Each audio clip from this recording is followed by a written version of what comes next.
नमस्कार साथियों, मध्य प्रदेश में पुलिस भर्ती परीक्षा 2025 चल रही है, जो पिछले 30 अक्टूबर से शुरुआत हुई और आगामी 16 दिसंबर तक चलने वाली है। इसको ESB एम्प्लॉय सिलेक्शन बोर्ड आयोजित कर रहा है, जिससे पहले व्यापम के नाम से भी जाना जाता है। इस परीक्षा में सबसे बड़ी खामी यह हो रही है कि जिन छात्रों ने परीक्षा के लिए अप्लाई किया है, उनको परीक्षा सेंटर लगभग 1000 किलोमीटर दूर दिया जा रहा है। जैसे हमारे धार जिले के कई छात्र छात्राएं ऐसे हैं जो उनको सीधी, मंडला, डिंडोरी दिया जा रहा है। अब सबसे बड़ी बात यह है कि अब जब परीक्षा सेंटर इतनी दूर दिया जा रहा है, तो जो गरीब वर्ग, खासकर ST, SC, OBC वर्ग के छात्र छात्राएं हैं, इतनी लंबी दूरी सफर करके कैसे जाएंगे। और ये परीक्षा एक दिन नहीं हो रही है, 1 महीने तक, लगभग 1 महीने ज्यादा समय तक लगातार चालू है। और इसमें सबसे बड़ी समस्या है कि गरीब वर्गों को एक तो इतनी दूर जाने का किराया खर्चा सरकार जो दे नहीं पा रही है।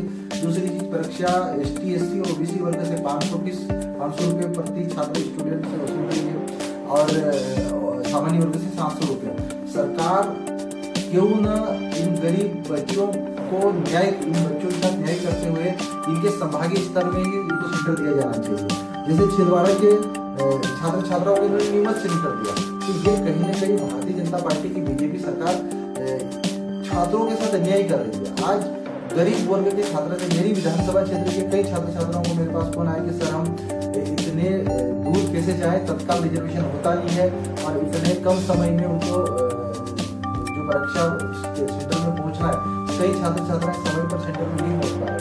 ये गंभीर विषय है। मध्य प्रदेश की भारतीय जनता पार्टी सरकार जो छात्रों से जो फीस ले रही है, और उन पैसों से छात्र छात्राओं को स्कूल क्या बांट रही है। कहीं न कहीं जो बेरोजगार प्रदेश के जो बेरोजगार है, उनके साथ धोखा कर रही सरकार। और हमारी सरकार से मांग है कि जो छात्र छात्राओं को इन्होंने सेंटर 1000 किलोमीटर दिए हैं, उनको कम से कम सरकार उन छात्रों के बारे में सोचे, उनके परिवार के बारे में सोचे, उन किसान भाइयों के बारे में सोचे, उन गरीब आदिवासियों के बारे में सोचे कि गरीब बच्चे इतनी दूर कैसे सफर करके जाएंगे। तो ये कहीं न कहीं छात्रों के साथ अन्याय है। मध्य प्रदेश सरकार ESB के निर्णय पर गंभीरता से विचार करे और कैबिनेट में तत्काल प्रस्ताव लाया जाए कि जो छात्र छात्राएं इस बात के, जिस जिलों के, उनको स्थानीय स्तर पर एग्जाम होना चाहिए। ये हमारी सरकार से